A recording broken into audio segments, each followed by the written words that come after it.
से भरूंगा। इसीलिए कुरान ने फरमाया अदुव्वुम मुबीन, खुला दुश्मन है। बाज दुश्मन ऐसे होते हैं कि गले में हाथ और बगल से छुरी डालते हैं, मगर शैतान ऐसा दुश्मन है वो कहा हुआ है कि मुझे दुनिया में भेज, मुझे ताकत दे, मुझे कुव्वत दे, मुझे उम्र दे लंबी। ये सब क्यों मांगी थी? इसलिए कि जब तक कयामत कायम ना हो मैं तेरे बंदों को मुसलसल बहकाऊंगा। बहका के मकसद क्या है? मैं जहन्नम भरूंगा उससे। इतना खुला दुश्मन है, तो कह के बोला है कि मुझे जहन्नम भरना है। और वो खूब जानता है कि जहन्नम को भरना ये दो तरह से है। एक तो ये कि ईमान वाला भी जहन्नम में जाएगा जैसे अमाल उसने किए होंगे, मगर सजा पाकर एक न एक दिन वो 10 साल 20 साल 100 करोड़ साल जैसी जैसी सजा है, क्योंकि यहाँ के दिन और आखिरत के दिन में बहुत फर्क है। एक दिन की अगर किसी को आखिरत की सजा मिली ना तो ये समझ लें 50,000 साल की सजा भुगतना। आखिरत के अय्याम ऐसी ही बढ़ेगी, तो दुनिया की जिंदगी कट जाएगी फटाफट। कहा जाता ना महशर का दिन एक दिन, मगर वो एक दिन यहाँ के टाइमिंग के हिसाब से 50,000 साल का वो एक दिन काटे नहीं कटेगा। वही नहीं कि सूरज निकला और डूब गया, गुरूब के 12 घंटे 14 घंटे का दिन भर हो गया ना। आखिरत के दिन ऐसे ही बड़े बड़े। तो अगर किसी को 10 दिन की सजा हो गई ना तो हजार साल उसकी दोज़ख में हो जाएगा। अल्लाह अकबर। तो शैतान जानता है कि एक तो मैं ऐसा साथी बनाऊं कि छूट के मैं तो जहन्नम में रह जाऊं, क्योंकि वो हमेशा का जहन्नमी और ये लोग निकल कर चले जाएं। तो उसकी भरपूर कोशिश ये होती है कि हर एक को अपना ऐसा साथी बनाए कि जैसा वो कभी दोज़ख से नहीं निकाला जाएगा ऐसे दूसरे भी नहीं निकाले जाए। और ये सिर्फ और सिर्फ उसी वक्त कामयाब हो सकता है जब वो किसी का ईमान मान ले, किसी का दीन ले ले, फिर उसको परवाह नहीं क्या अमल कर रहे, कोई बहस नहीं, उसके साथी बना लिया उसको। तो इसी दीन लूटने की राह में शैतान ने दुनिया भर के अपने जाल फैला रखे। उन्हीं जालों में से एक जो शिद्दत के साथ दौरे हाजरा में है वो इस्लाम की शहजादियों के ईमान पर डाला, जो बड़ा कसरत से आम हो रहा। बात ये नहीं कि हमें भी औरों की तरह से तबसरे करने, फला देखो इतनी तादाद हो गई, इतने लाख हो गए, ये हो गया, फला हो गया, तो बेवकूफ़ों की बात है। ये तो तुम बेवकूफ़ इस्तेमाल होते हैं उनके बनाए हुए जाल में। उन्होंने एक फॉरवर्ड की कि मुस्लिम मेजोरिटी में उनके तो इतने मैसेजेस हैं नहीं, और तुम में कहा एक जोशीला भाई देख यहाँ पे निकली, ये बाइक निकली, इसका पीछा करना है। उन्होंने कहा अच्छे पागल, उन्होंने काम पे लगा दिया मुफ्त की। एक छोड़ने की देर थी, ये सारे जाहिल कूदेंगे इसी और फिर उसको जिहाद समझेंगे, किसी को पकड़ लिया तो समझेंगे कि फतह कर लिया हमने। मालूम है बेवकूफ कौन है, दुनियावी तालीम तो है ही नहीं, मजहब से भी आना नहीं। हालांकि कौम मुस्लिम में अगर गैरत की तरफ तवज्जो होती तो नादान, अगर तेरी बहन के साथ कोई मामला हो रहा होगा तो तू उसे छुपाना चाहेगा कि उसे आम करना चाहेगा? हर गैरतमंद शख्स यही कहेगा कि मैं तो चाहूंगा कि मैं भी नहीं देखूं। और हमारी कौम के इतने बदतर हाल हैं कि बहू बेटी ही क्या, कुरान को जला के क्लिप डाल दे, बेगैरत मुसलमान उसे आगे फॉरवर्ड करे और अपनी जिहालत के स्लोगन नीचे लिखेगा आग की तरह से फैला। वाहरे जाहिल, वाहरे नादान, अगर तुझे कोई दो तमाचे मारते हुए क्लिप बना ले और वो तो किसी ग्रुप में देख ले तो सर हो जाए उसके, भाई डिलीट करो। क्यों, क्या बात है, तुझे मारा ना, लोगों को बताऊं कि नहीं बताऊं? अरे नहीं, मेरी बेइज्जती हो रही, मेरे साथ ऐसा हुआ, मैं तो खुद नहीं चाहता, तुम आम कर रहे हो, तो तेरी इज्जत और कुरान की भी हुर्मत नहीं। इतनी अकल किसे? फैलाओ, मस्जिद गिरी फैलाओ, ये हुआ फैलाओ। तो क्या कर रहे हो आप? ये आप तमाशा बना रहे हो अपने से, ये आप अपनी मुअज़्ज़ज़ चीजों का मजाक बना रहे हो और अपने गुमान में बहुत बड़ा तीर मार दिया। गैरतमंद निगाह झुका ले, जहां देखेगा भाई डिलीट करे, देखने की चीज नहीं, और आइंदा किसी को भेजना भी मत। क्या अपने इस्लाम का खुद जनाजा निकाल रहा है, अपनी कौम में खुद फैला रहा है? और इतना शूर कहां? लोग तो समझते हैं कि हाफिज आलिम इसलिए होते हैं, नमाज जनाजा पढ़वा लो, बच्चा पैदा हो तो अजान पढ़वा लो, फातिहा दिलवाना तो वहां बुलवा लो, छोटा हो तो मकतब में भेज दो, नमाज पढ़ लो, फुर्सत। बाकी भी इमाम साहब हमारे पीछे, हम आगे इस इमाम। वो क्या समझते हैं, उन्हें क्या दुनियादारी आती है, उनकी जिंदगी तो मदरसे में निकल गई। अरे क्या तुम्हारी हालत है। अल्लाह के रसूल सल्लल्लाहु अलैहि वसल्लम के बारे में अल्लाह ने फरमाया हर मामले में नबी की पैरवी करें। तुम वक्त के बादशाह भी हो तो भी तुम्हें छुटकारा नहीं है उलमा से, बल्कि उलमा की कद्र जाने बंदा। दुनिया तो दुनिया है, रिवायतों में आता है कि महशर में बल्कि आखिरत के मामलात में भी उलमा की मोहताजी होगी। क्यों? बाद रिवायतों में है कि परवरदिगार आलम जब किसी पर अपना करम फरमाएगा और हुक्म देगा बंदे मांग क्या मांगता, वहां भी उसको सूझेगा नहीं कि क्या मांग लूं। वो कहेगा मौला मोहलत मिल जाए कि मैं पूछ लूं। उसे मोहलत मिलेगी तो आना उलमा के पास पड़ेगा कि हजरत क्या मांग लूं रब की रहमत जोश में। लोग क्या समझते हैं, नहीं बस ये सब ठीक है, जनाज नमाज और बस थोड़ा बहुत मामला है, इसके अलावा कुछ भी नहीं, आप अपना काम करो इमाम साहब, आपको नहीं मानना।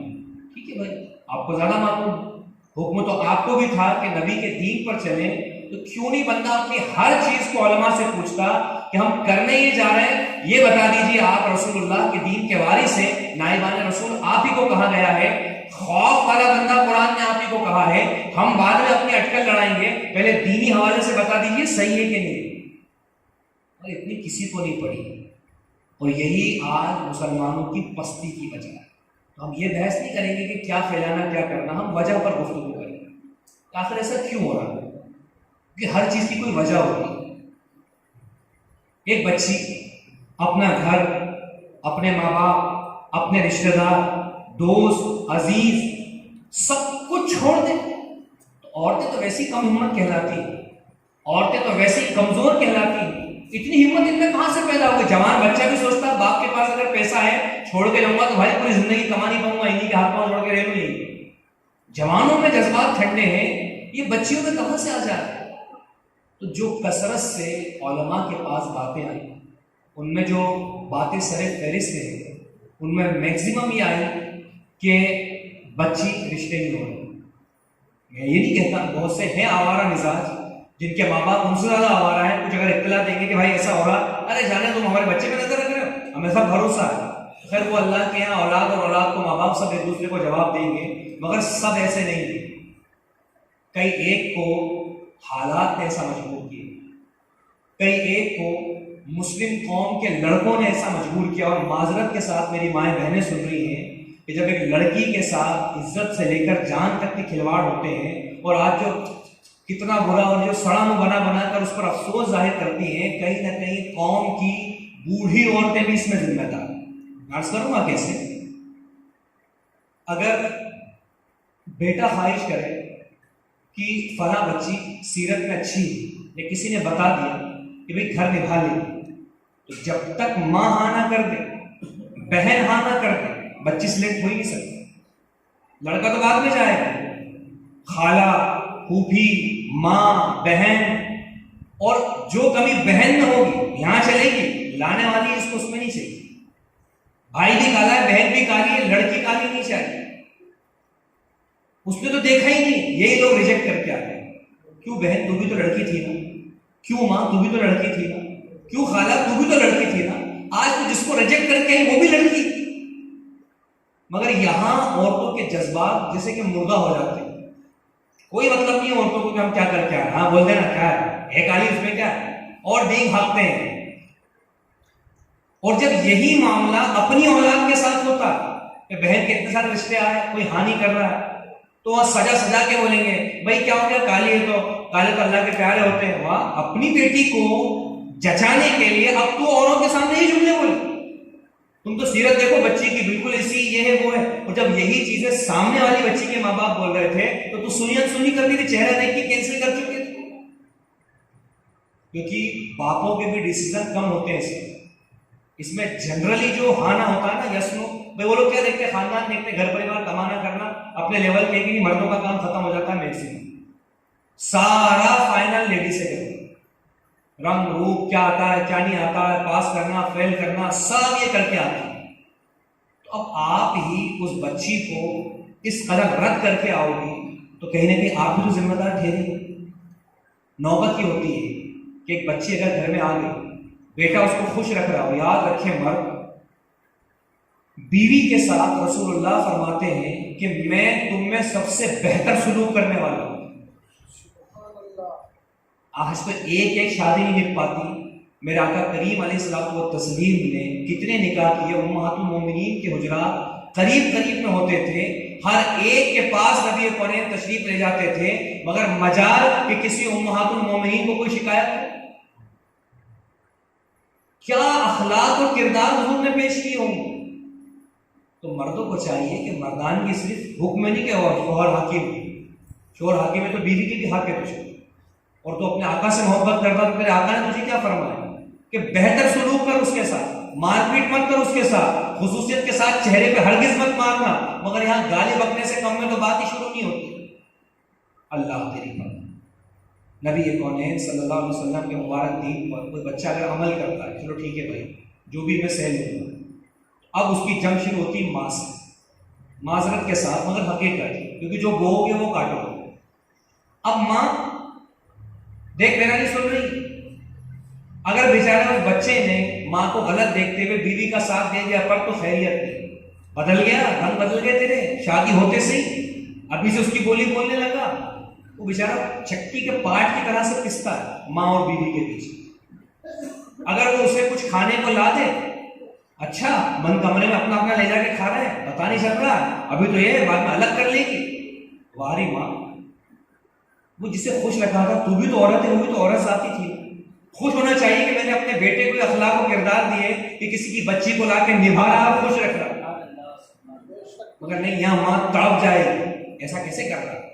और फिर इसी माँ का दोगलापन देखो, इसकी बेटी जहां दी और ये जिसकी माँ है, और अगर इसकी बच्ची कहे ना कि अम्मी वो मेरे शोहर तो मुझे चुपचाप से लाके देते हैं, हाँ बहुत अच्छा है, क्यों उसको भी बोलना, उसके शोहर को बुला के क्या करता, तेरी माँ का साथ नहीं दे रहा, मेरी बेटी का साथ देता, और अलग से जवाई को बुला के 2 रोटी ज्यादा गिराएंगे, मेरी आप बहुत अच्छे लगते हैं माशाल्लाह, तो कैसी औरत थी, तेरी बेटी भी बेटी थी, तो ये भी तो तेरे घर में बेटी की हैसियत से है, वही काम तेरा बेटा अगर बहू के साथ कर दे तो तू झगड़ा कर ले, और वही काम तेरी बेटी के साथ अगर दामाद करे तो पीठ ठट्ठा, औरत जात होकर औरतों से दोगलापन, फिर नजला तो गिरेगा ना, जाएगा कहां, बोगे तो वही तो तना और दरख्त होकर निकलेगा। ये सब इस्लाम से दूरी है। काश वो माएँ समझती कि जिन्हें अल्लाह ने बेटे दिए और जिनके यहाँ बहू आई, इनका इन पर क्या ज़िम्मा था। काश वो बच्चियां समझती कि जो निकाह करके दूसरों के यहाँ गई, इन पर इनकी सास का क्या जिम्मा था। खुदा की कसम, अगर दोनों अपने अपने हुकूक पढ़कर उस पर अमल करते तो बहू सास की और सास बहू की बलाएं लेते नहीं थे। वो कहती मुझे मेरी बेटी से अच्छी बेटी मिल गई, वो कहती मुझे मेरी माँ से अच्छी माँ मिल गई। मगर नौबत ये होती है कि ये उससे झगड़े, वो इससे झगड़े और बेटा बीच में पिसे। हद जब हो जाती तो फिर वही टकराव और टूटने की नौबत, फिर निकल कर जाए। और अब अगर ये बच्ची कहीं पर कुछ भी गलत कदम उठाए, फिर देखो कौम के ठेकेदार जुमलेबाजियों की बारिश कर देंगे। औरतों को देखो, अरे बेचारी के साथ क्या हो गया, तो कोई बेचारी तुम्हारे घर में भी उस बेचारी के साथ में देख लो, फिर रोज क्या होगा। तो अल्लाह तेरी पनाह, ये मुआशरे की बहुत बड़ी गंदगी है जिसने शुरू से ही कौम की बच्चियों के मिजाज बिगाड़। और मैं बस आखिर बात जिक्र करके गुफ्तगू खत्म करूँ। बहुत सारी तजवीज़ें लोग बताते हैं, ये होना चाहिए, वो होना चाहिए, फला चीज़ होना चाहिए, ढिमाका चीज़ होना चाहिए, बच्चियाँ जा रही घर के साथ। एक मिसाल मैं आपको देता हूँ, आपसे मैं पूछूंगा, मैं क्या बताऊँ, आपसे पूछूंगा ना, अस्तबल समझते हो? अस्तबल किसको बोलते हैं? जहाँ घोड़े रखे जाते हैं। तो जहाँ घोड़े रखे जाते हैं पूरा बाड़ा होता है अस्तबल, और एक लंबा सा फाटक होता है, बंद करा जाता है। अब किसी ने वो फाटक खोल दी और घोड़े निकल निकल के भागने लगे। एकदम आप आए, देखो घोड़े निकल निकल के भाग रहे हैं, तो कौन से वाले घोड़े को पकड़ने दौड़ोगे?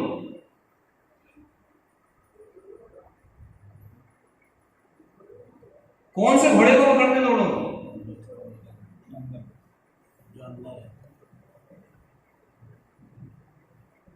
छोड़ दो, जाने दे।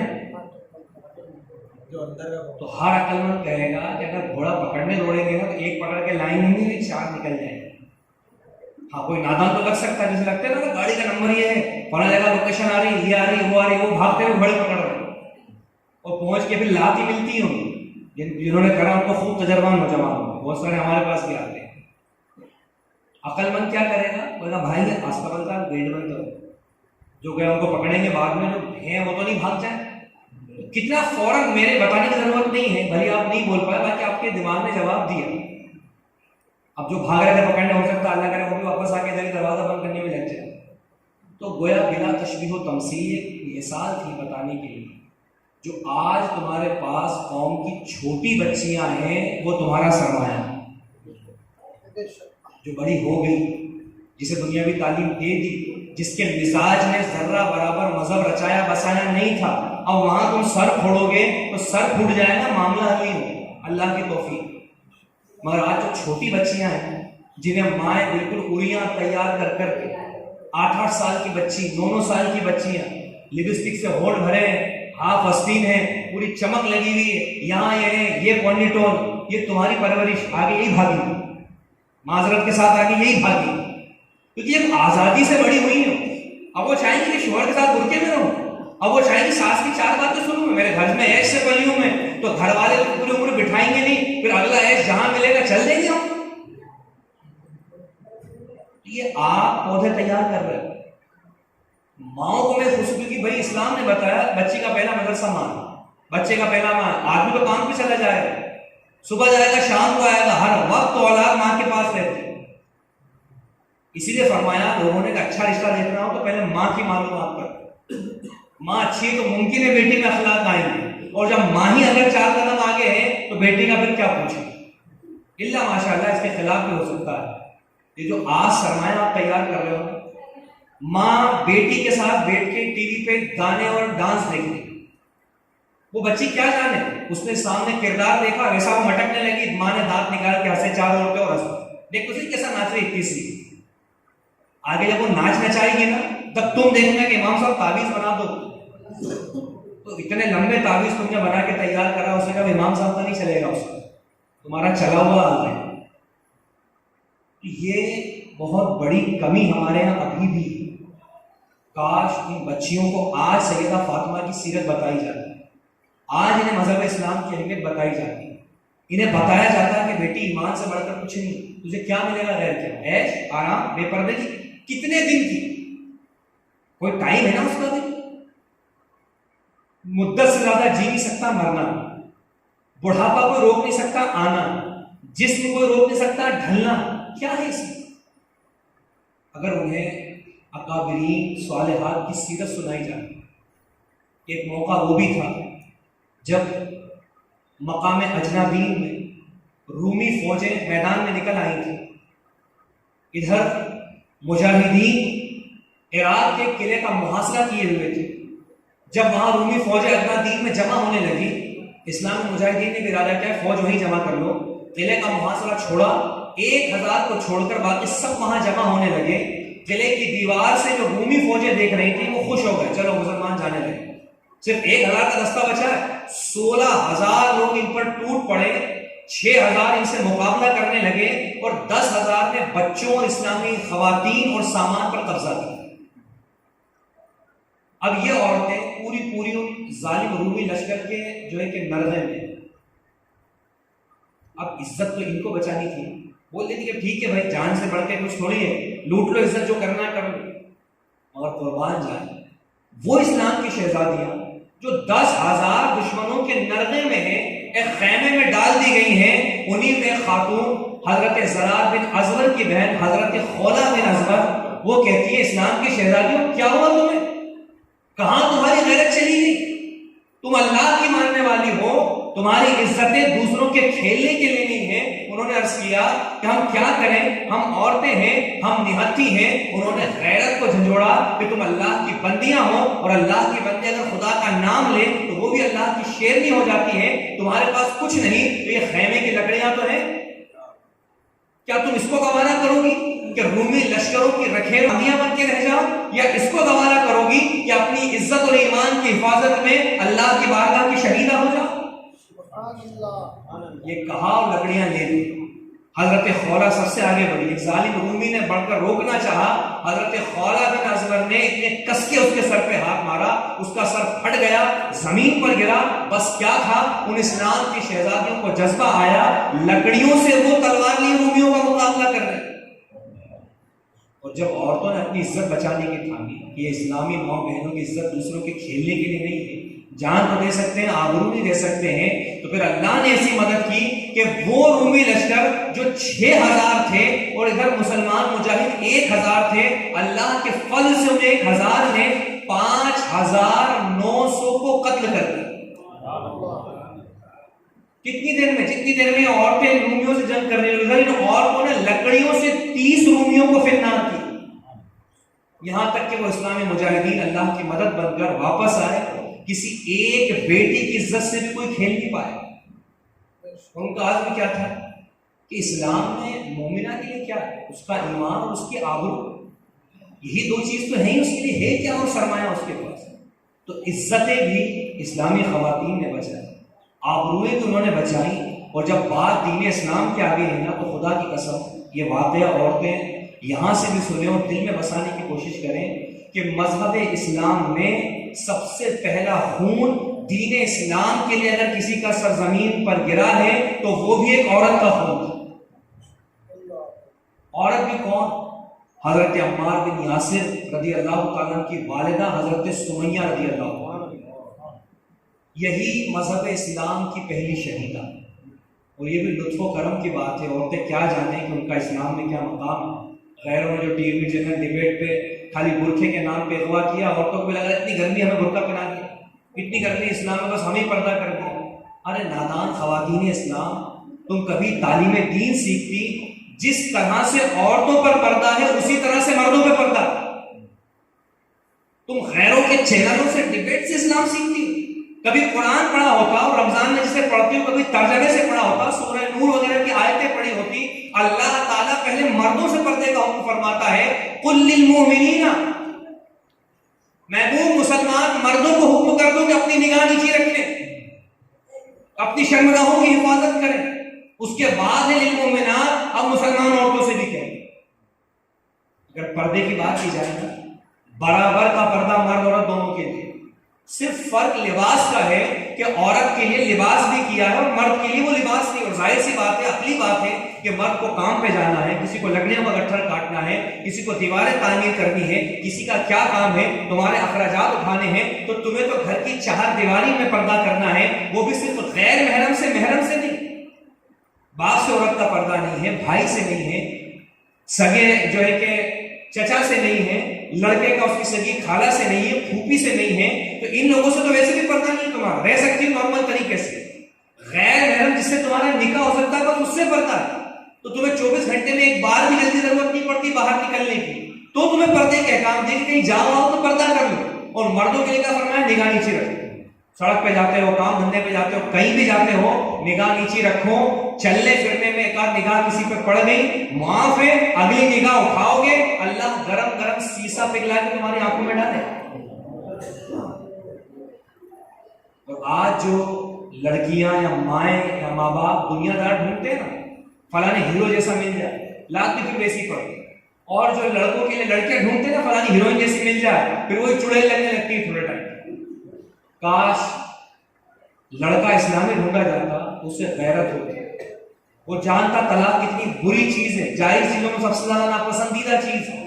वो जानता है कि मेरी दुनियादार लोग क्या पकड़ करेंगे, अल्लाह ने मेरी गिरफ्त हो जाएगी, निगाह उठाऊंगा, तो वो लड़की डंके की चोट पे तारीफ कर सकती थी कि मेरा शौहर गैर की तरफ निगाह नहीं उठाता, क्योंकि वो अल्लाह से डरता। मगर हमने ही मिलकर माशरा बिगाड़ा है, तो किसके पास रोने जाओ, किससे कहने जाओ? बस यूँ समझ लीजिए, हजरत सुमैया एक मरतबा इस्लाम लाए, उनके बेटे हजरत अम्मार इस्लाम लाए, उनके शौहर हजरत यासिर ईमान लाए। खुदा की कसम, दिल को कपा देने वाली तकलीफें उन्हें पहुंची। और मर्द तो छोड़ें, औरतों की ही बात करें, हजरत सुमैया, और उसका अगर प्रैक्टिकल करना हो, थोड़ा सा बंदा तसव्वुर ले जाए, ये गर्मी अभी 2-4 दिन से अच्छी खांसी पड़ रही है, कभी 5 मिनट धूप में यूँ खड़े होकर देख कि मेरी हिम्मत है कि नहीं धूप में खड़े होने, एहसास हो जाए। यहाँ की धूप 42-43 डिग्री पारा चला जाता है तो खबरें छपने लगती, वहां की धूप 45-50 और क्रॉस कर जाता है पारा गर्मी में। हजरत सुमैया को अरब की तपती हुई गर्मी में सिर्फ धूप में नहीं, बल्कि उनको लोहे का लिबास पहना के धूप में खड़ा करते थे। जिन लोगों के घर पे चद्दर वाले पतरे हैं, 8-10 फीट की ऊंचाई पे होते हैं, तो नीचे का लगता है आग बरस रही, जिनके बदन